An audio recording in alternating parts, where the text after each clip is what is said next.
Okay, I'll get going. Welcome, everyone. Thank you so much for being here. There's Caitlin joining us. Hi, Caitlin. So welcome to our monthly Sacramento Room Scholar presentation, everyone. This month's presentation will be delivered by Professor of Chicano and Chicano Studies at UC Davis, Dr. Lorena Marquez. Before we jump in, we are recording today's program, which will then live on the library's YouTube page. And then I will also push it out to the Sacramento History Facebook group, if you're familiar with that. So a little bit of administrative stuff. Please keep your mute on and your video off. Just because of legal privacy things. I can't have you all sign a release. I mean, I could, but it's kind of a drag. So thank you for your patience with that. Excuse me, at the end of Dr. Marquez's presentation, we will have a Q&A. Please enter any questions you have into the chat stream and I will moderate. If that doesn't work out, just turn your mute off and ask your question. We will just venture on as best we can. I also want to alert you to next month's presentation. It will be a discussion between yours truly and Chris Curran and Jason Weekly, both colleagues of Caitlin Amrit and myself within the SPL system. They have recently written a book on the history of the Lower American River. So that program will be on July 10th at 2 o'clock. The Zoom information will be on our events page at saclibrary.org. But that's next month. We're focusing on today. And today we learn of an aspect of Sacramento history that's been long awaiting a deep scholarly dive. And that's the Chicano liberation movement in Sacramento and its many manifestations from the 50s, 60s onward. That work is La Gente, Struggles for Empowerment and Community Self-Determination in Sacramento, published in 2020 by the University of Arizona Press.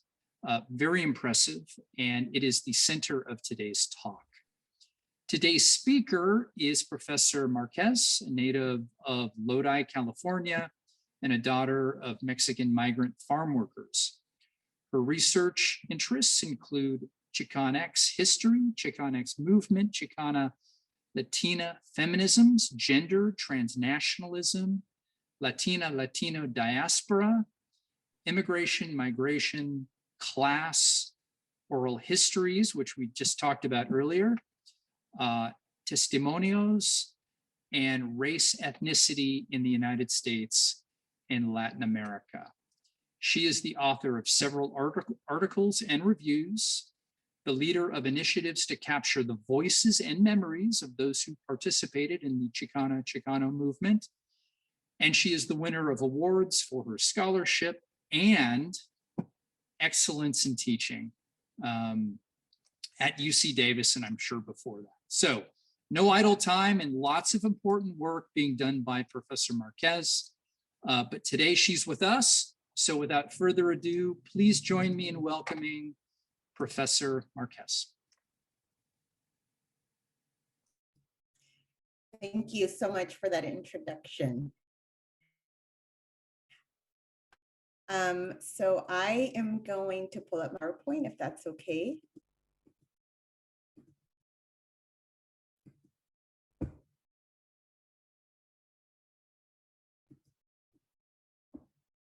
Everyone can see that okay? Okay, so I'm guessing yes. Okay, good. So first, I just want to start off by thanking the Special Collections and the Sacramento Public Library for having me today. I am so very honored to be here and presenting my work. I was often in the California room doing my research there as a graduate student working on my dissertation. And so a lot of the information that I collected as a graduate student made its way into the dissertation and then finally the book. And just as an anecdote, I spent a lot of time reworking the dissertation, which was, I don't know, 375 pages or something crazy. And I shaved off maybe 100 pages because I did go to a book publishing workshop, and they told us that nobody wants to publish these humongous history books anymore, that they make no money, and that publishers want these, smaller, thinner books. So I worked really hard to make a more sort of concise story. And so there was a lot of information that I was able to sort of shave off. And I think in shaving off the information and what you see here is the finished product, I was also able to really think about what I thought was important and what I really wanted to hone in on. And I developed early on, I think, this concept of la gente, which translates into the people. And I'll talk a little bit more about what I mean by la gente, or the people, and my sort of scholarly intervention into the Chicano movement historiography, and why I think that's important. And also, I think how Sacramento sort of is centered in that historiography. Oh, and I want to thank you all for joining me on a Saturday afternoon where you could be doing so many other wonderful things with your life. So I appreciate your time. Thank you so, so very much. I'm honored that you are spending it here with me. And so one of the things that I often the question I often got as a graduate student is, why Sacramento? Like, who cares about Sacramento? And besides, first of all, getting really angry about that question, like what do you mean? Sacramento is awesome.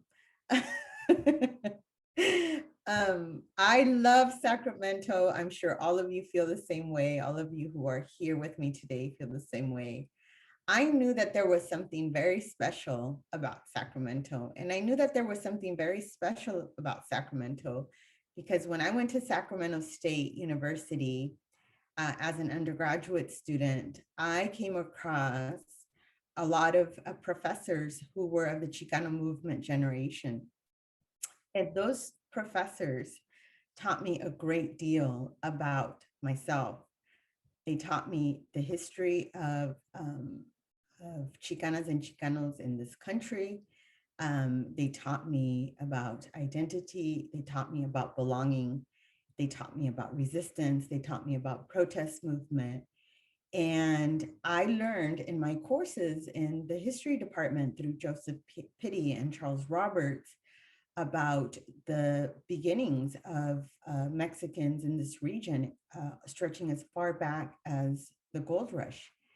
I learned about imperialism through American conquest. I learned about the Mexican period, and I learned about the Californios. And so I knew that there was a history to be told. And yet there was not one history book that I could pick up that could tell me that story on Mexicans in Sacramento. There was not one article that I could pick up that could tell me that history of Mexicans in Sacramento. It wasn't until later that Father Stephen Avila, who is here with us today, who began to write about Sacramento and began to include not only Mexicans, but Asian Americans and others in his own work, that these histories began to be told and written about, but not when I was an undergrad. So that will come later. And so it became literally my personal mission as an undergraduate student to record that history. And so for me, recording that history of Sacramento was not only about giving voice and power to the people who had sort of paved the way before me, but also to honor them. And a way to honor them, to honor my elders, was to write about them. Literally, writing history is to acknowledge that they exist and that they have contributed to this country in more than one way. And I just thought that that was important. And so for me, Sacramento, the book, is literally putting Sacramento on the map for Chicanos. That's what I wanted to do. And that's what I did. And so as I began to do my book talks across the nation at different college campuses across the nation, I can pinpoint, here's Sacramento. And this is what I talk about in terms of the larger Sacramento region, the greater Sacramento region, which is what I talk about in the book. And the counties that I talk about include Sutter, Yuba, Placer, El Dorado, Sacramento, San Joaquin, Yolo, and Solano counties. And one of the arguments that I make in the book is that Sacramento served as a hub, literally as a hub for these surrounding counties in order to socialize, in order to sort of get any sort of government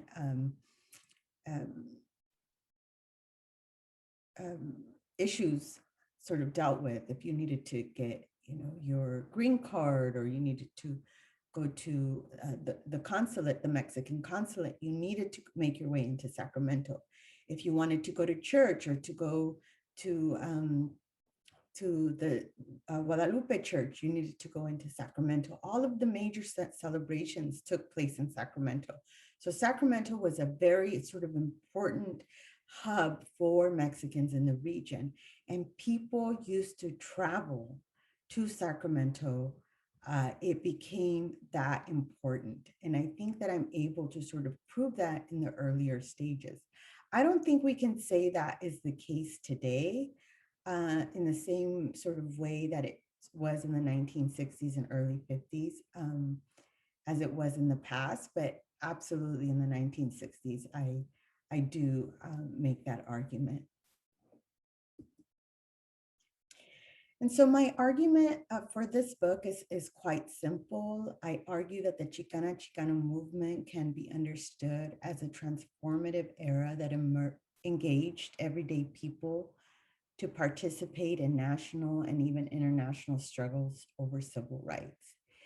And so I wanted to write a non-traditional historiography of the Chicano movement. My goal was not to focus on an organization or an individual. I wanted to focus on people on the ground, right? On everyday people, working class people. That's what I wanted to focus on. And I wanted to make the argument that you cannot have a social movement if you did not understand how everyday people or working class people engage in social movements. And that's exactly what I did in the book. I looked at different sort of segments of working class communities, right? I looked at a case of a school. I looked at a cannery. I looked at the building of a community college. And I looked at the sort of foundation of political organizations that predate the Chicano movement. And these are all the ways in which I say, look, the Chicano movement was transformative, and it didn't just involve certain organizations or individuals, it involved everyday people. That's my argument. So who are la gente? Who are the people? Well, I define la gente as working class folks, males and females, US born and foreign born, documented and undocumented, whose lives were largely governed and anchored in work and the protection of their family. So this image here was taken from the Center for Sacramento History. And it was taken during the UFW, the famous sort of march on April 10, 1966. And here you could sort of just see thousands of farm workers who made their way from Delano to Sacramento. And they're seated here. These are farm workers. These are probably one of the most marginalized workers of the country. And they're here to sort of make their needs known to the state, to make their demands known. And they come to Sacramento and they're fed largely by folks who live in the region, mostly women, mostly by the Catholic churches are organizing to feed, house these farm workers when they arrive. And so I think that that's a story to be told, right? Maybe those stories didn't make the front page, right? The folks that housed and fed the farm workers when they arrived. But I say that that's also part of the story. And it's a story worth telling and knowing. That's my argument. So my chapters are, there are four major chapters. The first chapter is Building Comunidad in Chicano Sacramento. And that chapter probably took me the longest to write. It was probably the most painful chapter to write. And I say that only because this is the part where I would, for instance, I think there was a paragraph on Cinco de Mayo celebrations. I think I did a full year of looking at Cinco de Mayo celebrations. I think I might have written a paper, a research paper in my undergraduate seminar.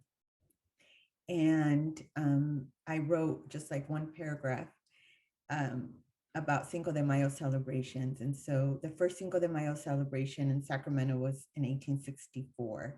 The Battle of Puebla happens in 1862. And all that to say in that one paragraph was that Mexicans in Sacramento are celebrating the Battle of Puebla.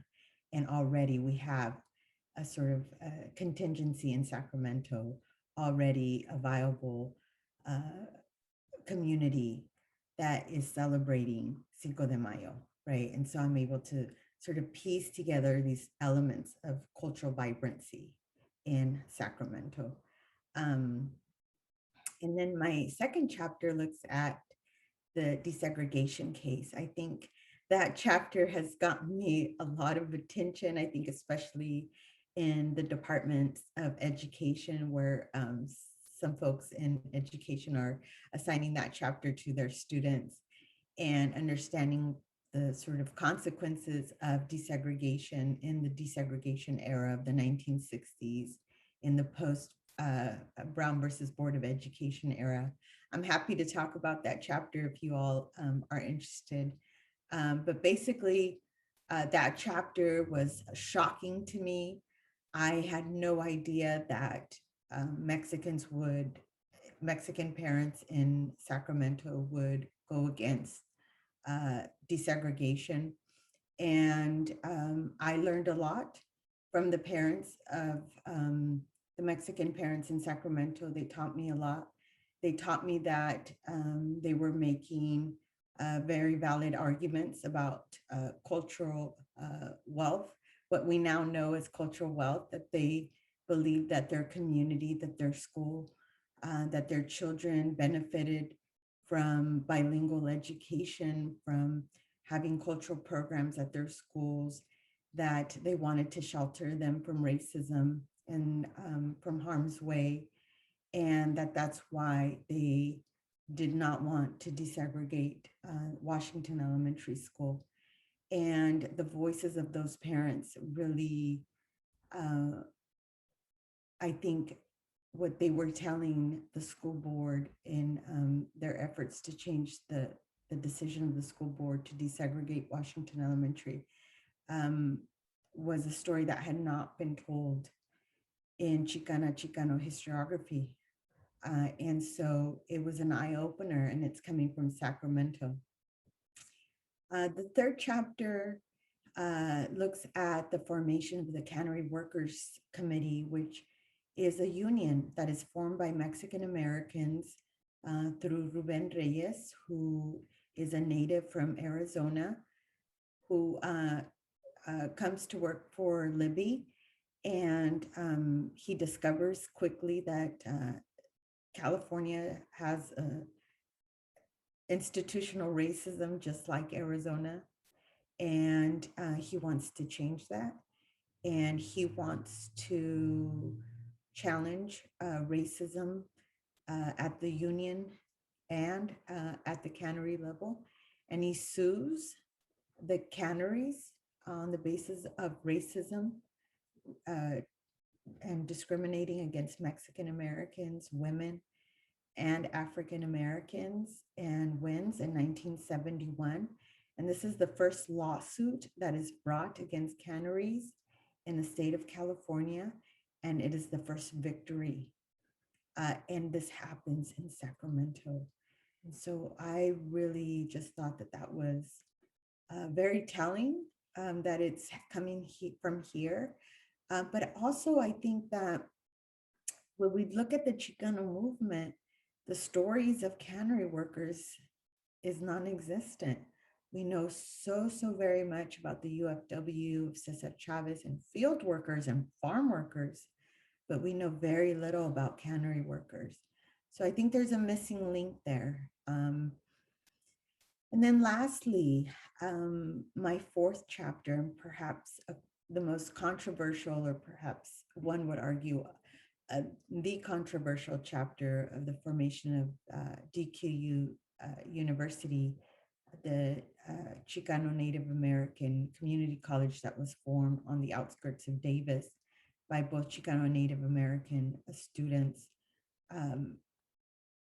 also founded in 71. The creator, the founder, professor of Native American Studies, Jack Forbes, who brings in David Risling. They formed this college, they bring in Chicanos. They have this vision of having a half Chicano, half Native American school.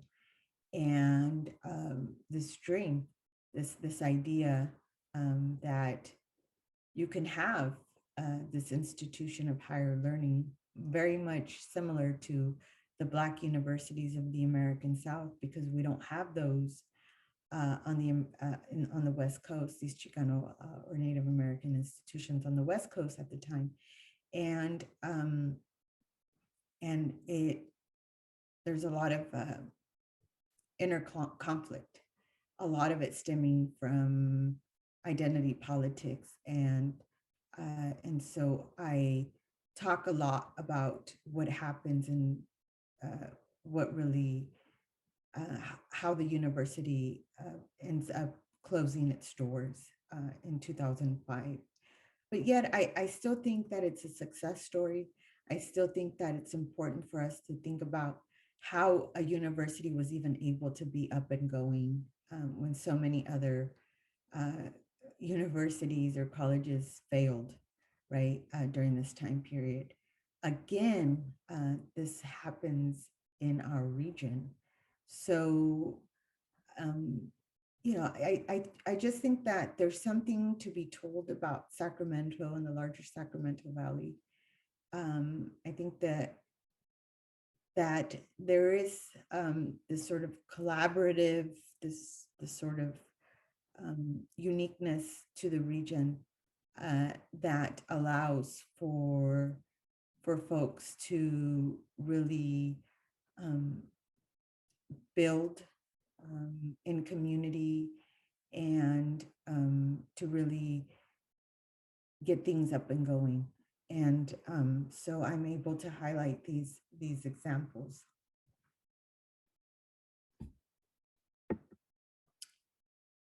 So in all my chapters, I look at class, race, and ethnicity, self-determination, as is in the title of my book, community formation, also part of my book, and and the concept of resistance. And I could really just focus on the concept of resistance, right? I'm always talking about resistance in all its formations throughout the book, because I think it's really important for us to understand resistance not as this always in your face, very sort of, this way of us to think about protest or the 1960s as this sort of a violent undertaking. I mean, not everyone's doing that all the time. There's all these other ways in which people are resisting oppression. And sometimes that's not possible, if you are a mother, if you are poor, if you can't take time off work to attend a rally, if you'll get fired and then you can't provide for your family. So, you're making those constant sort of choices, right? And so I look at activism and leadership, and I really try to focus in on gender. And so I wanted just to give a few examples of that before I close today's talk.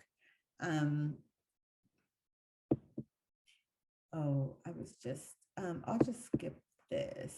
I was going to say also that by the 1950s, televisions were in 83% of US households.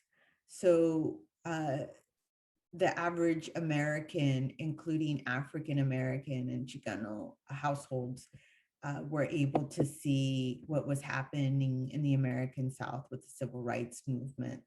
And Chicanas and Chicanos were very much aware of civil rights and were very much influenced by that movement, which I give, a lot of credence to in the book. If you look at the introduction, I talk a lot about, the African American movement absolutely paved the way for the Chicano movement, and I would argue for any other movement during that civil rights era, excuse me.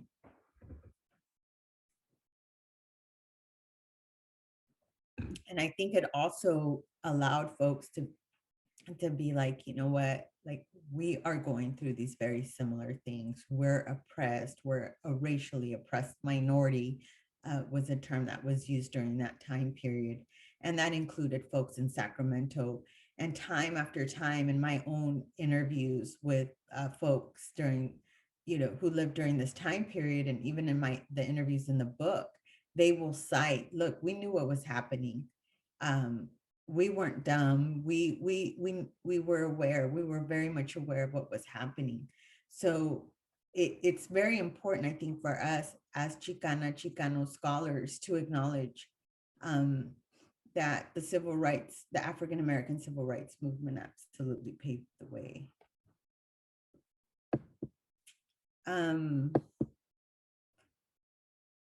And so I start the book with a quote from Maria Asuncion Ramirez. She says, once we really understood it, the Chicano movement, I think it was the most powerful, most wonderful thing that ever happened to us. I thought before that we were two groups of people, Mexicans and Chicanos, but then when the Chicanos started the movement, they showed us it was political, it was caring, it was so much, it united us. That's a very powerful thing. Right. So here, Maria Asuncion is feeling like she was detached from the movement, but then as the movement came into the barrio, she began to accept it as something that was part of her and was something that was going to help her. So I also talk about the movement as being as a sort of a political toolbox that folks who were La Gente were constantly using that toolbox to figure out, okay, how can we use this as a way in which we can help ourselves or like help better the conditions for our own communities. But she also recognized, look, I was busy with my mother's illness and the kids and the stuff in my heart, and whatever little part I did for the Chicano movement, but not much because of the situation. So I think that it's really important for us to sort of meet Maria and other women where they stood, right? That women would sometimes be involved in limited ways because they had other responsibilities that were tied to sort of these sort of gender norms, or that they weren't able to partake because they were limited, because they didn't have childcare and so forth, right? And so we can't dismiss Maria as not being part of the movement, because she was part of the movement, because she comes up again in the desegregation chapter and the way in which she organized and helped the children at the Washington Elementary School as a teacher aide. But yet, if we take it at her word, then we would just be dismissing her, right? The same to be said about Graciela Ramirez, who said to have met people like Jose, Joe Serna, Isabel Serna, Dolores Huertas, Chavez, to be part of something to me that was bigger than life. People who were like to me, people who were like me, like the foot soldiers, working all the time. Sometimes I don't like to include myself as a leader because I wasn't that important. Yet she says, me working all the time. Well, hello, shouldn't you get credit for that, right? So of course you should get credit for that. Foot soldiers are important.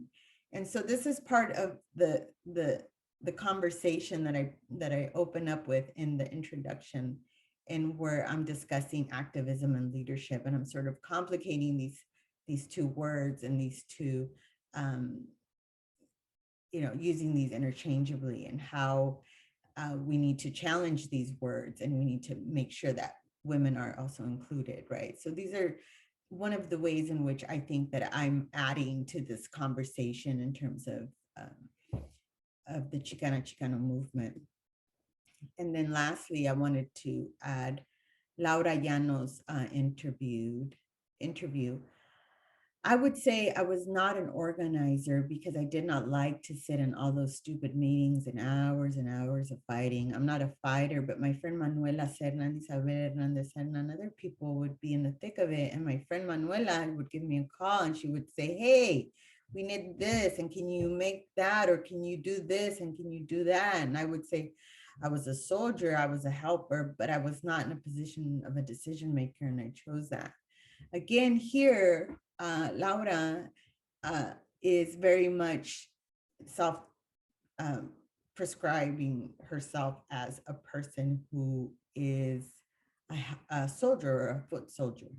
Again, that terminology of the 1960s, but yet she's doing all the labor.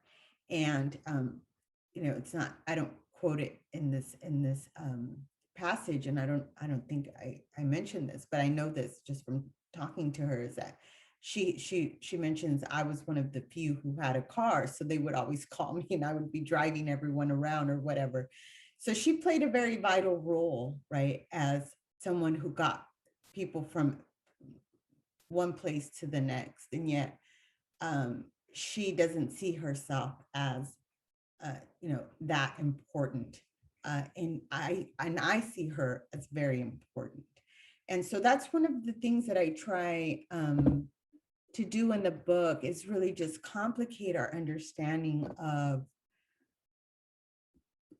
how we interpret the position of women in the Chicano movement, but also to bring these stories to light, and to do so in a respectful and I think more complete and complicated manner.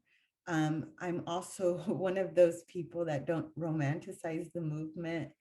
So it's not always a happy ending, as some people like to say, like, oh, it's not, it's like a sad story at the end. I didn't really want to, like, it was sad, like, but I don't think it doesn't have to be always like just happy, it can be sad.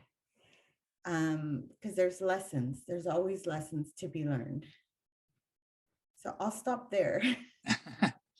Well, thank you, Professor Marquez. That was a great overview, touching upon, some of the important points of the book. This is the book right here. And we have copies in the Sacramento Public Library system. We always buy 2 copies of the books we're really, really excited about. So we have 2 copies in the Sacramento room. All the circulating copies are checked out, Lorena, just so you know. Wow. Yeah. So, but you can put your name on the hold list and we can send it anywhere in the system. So thanks. That was great. At this point, we want to open things up for questions to our attendees. So if you have a question, go ahead and fire it into the chat and I'll read it out to Professor Marquez and she can answer it. And if you don't ask a question, I'm going to call on you.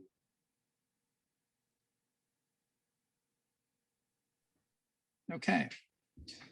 So it doesn't look like we have. I have a question. Oh, there's Clarence. Hello, Clarence. Hi. Lorena, did you get a chance to examine in depth the roles of the neighborhood councils that were established by the Sacramento Area Economic Opportunity Council under Marion Woods in the 1960s? A lot of these neighborhood councils were established in neighborhoods like Garden Land and Del Paso Heights, Alkali Flats, I think, and other areas in Sacramento that were community-based. And I've always postulated that the power that these neighborhood councils created in these communities allowed them to, one, actively petition the city on behalf of the neighborhood for improved infrastructure and other services. And 2, that it led to the eventual creation of the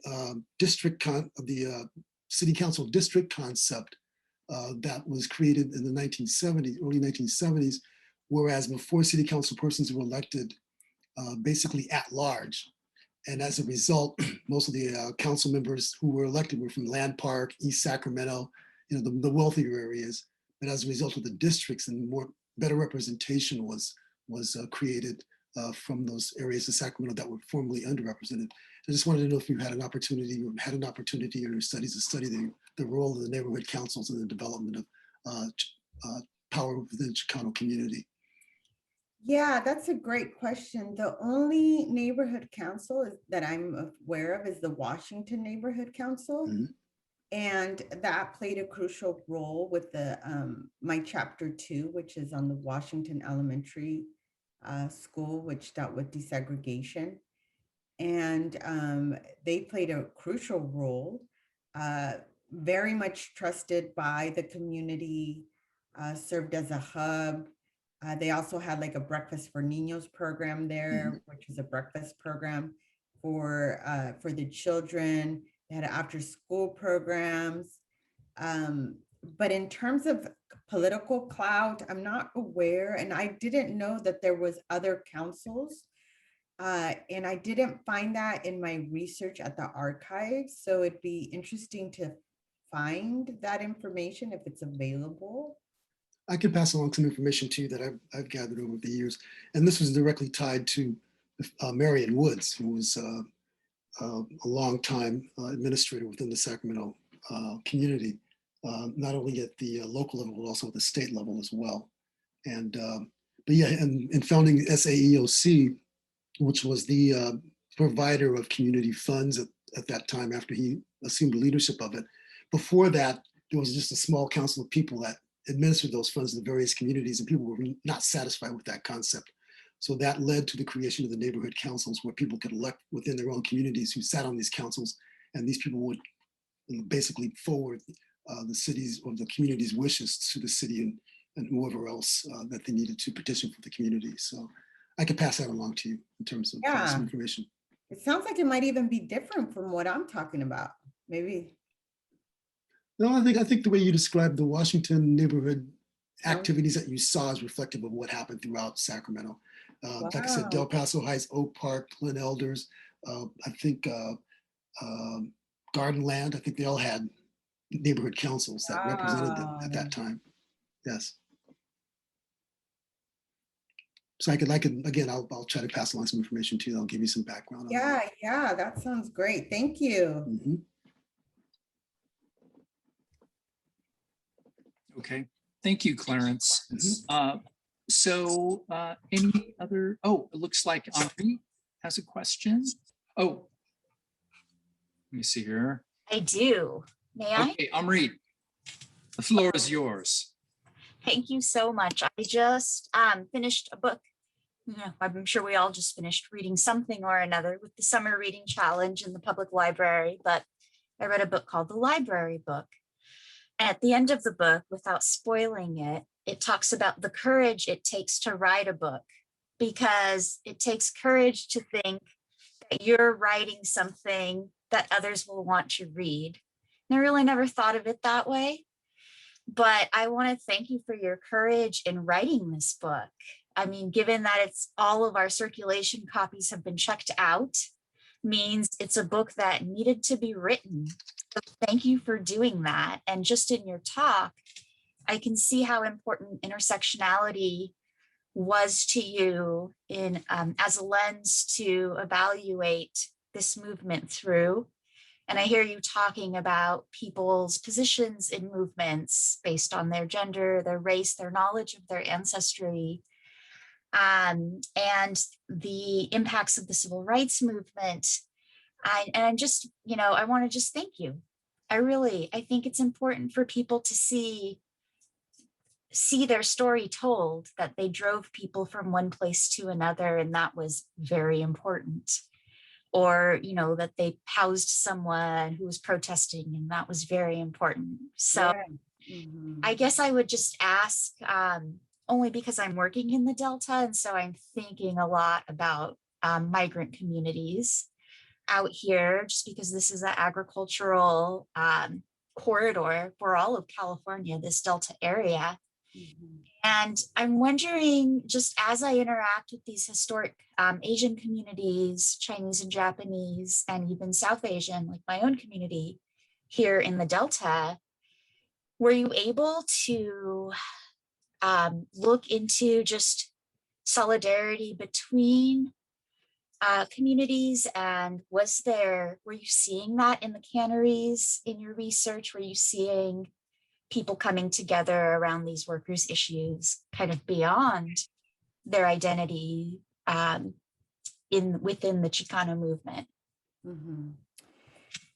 You will see some of that. I think Ruben Reyes was really sort of ahead of his times. I mean, I was kind of surprised. I think when I heard him speak, there was a woman her name is Rosana Madrid. I've never met her, by the way. She was part of a collection there at the Center for Sacramento History on, I forget, Clarence is gonna know the name because I'm so, something ethnic histories, Sacramento ethnic history. Oh, the ethnic community survey? Ethnic community survey. Yes. So she did the Chicano portion of it, and she interviewed Ruben Reyes, thankfully. I want to say 83 or 86, I can't remember. And so I 2005 or whenever I went to the archives, 2010, I can't remember. And I'm hearing him talk, and he's talking about African Americans, he's talking about women, he's talking about gender, he's talking about, generational, like, he's second generation, he's talking about all these things. And so, he does talk a lot about, the Black man and the brown man, and he does talk a lot about that. So in that, I would think in that chapter, you would find that a little bit more. And then also, I think in my fourth chapter with DQU, Native American and Chicano, college students coming together and faculty coming together for the building of DQ University. I think also cross-ethnic. and then there's moments, right? There's moments in which folks come together to protest. I'm thinking of, but I don't really talk about it in the book. So I just remember reading about it when I was doing my research. For instance, when MLK was assassinated, there was a lot of walkouts in Sacramento city schools, high schools and middle schools. Black and brown students were walking out. And so those were moments of solidarity. But I'd be hard pressed to say like I saw a lot of that. Does that answer your question? Yes, I think there's just so much to explore. And I just know in my own studies of the farm worker movement that there was a lot of solidarity between people who were from Central and South American backgrounds and people from Filipino communities. Yes. Being in the fields together. And my grandmother worked in the fields. She worked in the grape fields. And her English was not great, but her Spanish was good. And she's a native Punjabi speaker. So, these were her friends. And, in immigrant communities, your social networks are so important. And another thing that the Sacramento Room has done recently is created an exhibit around the work of Nathaniel Colley to integrate New Helvetia, the CV Circle and Alder Grove housing projects. And the reason that's so important is because people in that community are navigating these huge bureaucracies to get human needs met, and they're helping each other do it. And these networks are so important. And for my grandmother, those friendships she made were lifelong friendships to establish herself in this community and to thrive. And so to me, it's just a really beautiful thing. Yeah. You probably know about, that book, Making Ethnic Choices on Punjabi Mexican Community in Yuba City. Yes. Okay, yeah, because that's the only one I can think of. But I didn't see anything in terms of canneries about Mexican Filipino or Punjabi Mexican or nothing like that. I didn't see anything on canneries during that time period. I could be wrong. I'm guessing it could be that you've just, opened the can of worms, and maybe your book is, the pioneer in this field, and the information will come out once people know it's information worth sharing. Yes, my book is just a little thing. People need to add to it. It's just a little, I was just talking about that earlier with James, that I just, I'm hoping that people can continue to add to it, because there's so much more that we need to know about Sacramento. It should be just a starting point for folks. But it's an important flashpoint. It really is, in the body of knowledge that's already there. It's a big deal. It's a big deal. Thanks for your question, Amrit. I want to move on to Caitlin, who asked Professor Marquez, for the women you interviewed who felt they played a small role in activist work, what impact did activism have on these foot soldiers' lives? What does she mean by that? Yeah, and Caitlin, if I'm not reading it right, feel free to take off your mute, demute yourself, and jump on in. What do you mean by what impact did it have on their lives? Hey, sorry that wasn't super clear. Okay. I just mean to them personally, how did that sort of enrich their lives in a personal sort of way? Well, okay, so they're both still active. They're both still active. They're both still lovely. I was just talking to James about Graciela is turning 90 this year. I think this year or next year, I can't remember now. And she sent me a note. Actually, it was so lovely. I printed it out and I put it in my book.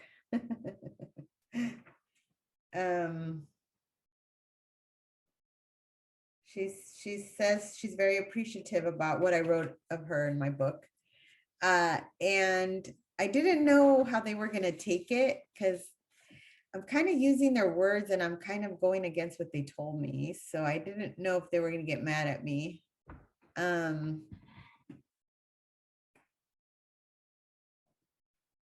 I think that, first of all, I wanted to honor them.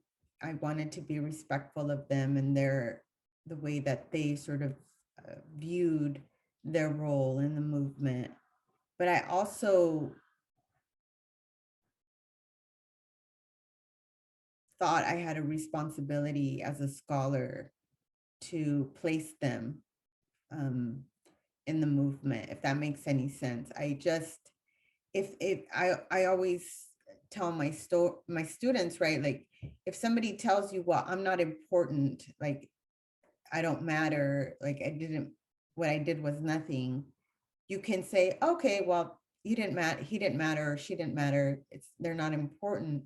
Or you can sit there and listen to what they're telling you, like all the stuff that they've listed, and say, my gosh, they've done a whole lot, right? And you could say, you can quantify that, you can qualify that for them, and you can make that matter. And I think that for women, it's really hard, especially that generation. And so I try to do that in the book. I try to talk about gender in terms of how they understood their role during that time period. And for that generation, it's very difficult for them to sort of talk about their role in the movement because it feels very uncomfortable to give themselves any credit.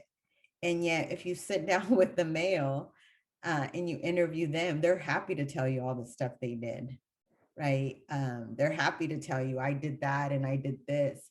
And so I think as a scholar, I just felt very responsible. And I think I'm not the first one to do it. Like, there's other scholars that I mentioned in the book, like Dolores Delgado Bernal, who's done an amazing work and challenging the term leadership in the movement and having us sort of rethink it.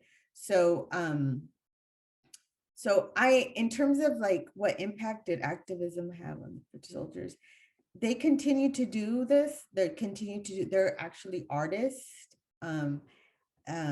Graciela's a poet and a writer. She's still doing that craft at 90 years old. Laura is an artist. She draws and she continues to do that. She continues to attend events, and they're very present in the Chicano community. Everybody knows who they are, and they're part of history. And I was very happy that they sat down with me and they let me interview them when I was just a graduate student, trying to find my way, trying to write this book, trying to, and so yeah, I hope they're happy with the end product. I was able to, send them a copy of the book, mail it to them. I mean, that was a moment, when you sit down and you send a copy to people who you interviewed, it's a moment. And you don't know how they're going to receive it. Hopefully they're happy with that, with what you wrote. And, as a scholar, I feel like I'm at peace with the end product, because I really did try to honor the people that I interviewed, and I tried to honor Sacramento and all the folks, all the foot soldiers. Okay, thanks for your question, Caitlin. And it looks like we have a question from Father Avella. And I quote, you spent some time with a mutual friend, now in heaven, Socorro Cora Zuniga. Can you talk about your interactions with her? And did she mention anything about her father, Federico Falcone, who was a leader in the community from the 1920s until his death in 1952. Yes, yes, yes. Thank you, Father Avila, for your question. So I just spent a very short time with her. She was quite elderly when I met with her. Actually, Laura Llano, who I just talked about, that's her niece. So Laura took me to her house, and we sat down and I interviewed her, and she did talk about her father. He was quite a giant, I think, in her life. She spoke of him with great respect, a man of great fortitude. She talked about him traveling to Chicago. He was an educated man in Mexico or Mexico. And she talked about the sort of psychological trauma of having him escape the Mexican Revolution, which I think is the part that I talk about, or I quote in the book. Escape the revolution, and how he sort of always kept that silent because he wanted to protect the kids from that, that violence, or that whatever it was that they experienced. And it just really speaks to, a lot of families who escape violence and civil wars, even to the present day. I think there's a lot of people who can relate to that. So it wasn't an extensive interview because she was quite elderly at the time, but I do just remember that part. I wish I would have had more time with her. And as you know, Diana Zuniga, who the pictures are in the book there that she allowed me to use in the book. Her husband is the son of her. I'm trying to think here, the names here.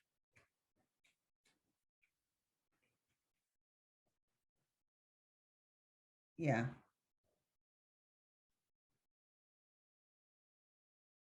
So I hope, does that answer the question?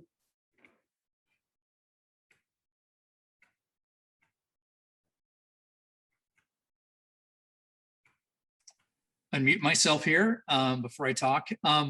Yes, says Father Avila. So you covered it. So any other questions from our group?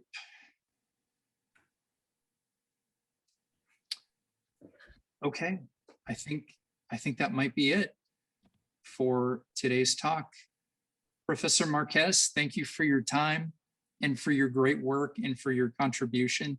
Oh, and then your continuing contributions, because, as we talked about earlier, there's the next big thing, and a lot of what you're going to be doing relates to oral history and growing your collections and harvesting more from the foot soldiers and the activists from the Chicano movement. So pretty exciting stuff coming down the road. So thank you very much. I want to thank everyone for joining us on this Saturday. Again, we are recording this. I'll go ahead and edit it, not change too much, thankfully, and then put it up on our YouTube page and then push it out onto the Sacramento Facebook page. So with that said, thank you so much, Professor Marquez. Thank you so much to our scholars for joining us. Thank you. And we'll see you all soon again. And again, don't forget, everybody, our program on July 10th relating to a really great book written on the history of the Lower American River. Go to saclibrary.org for details through our events page. So thanks, everybody. Enjoy the rest of your Saturday. Yes. Read the book. Check it out from the library. Buy it too. I've got my own copy. Bye, everybody. So Thanks so bye-bye. much.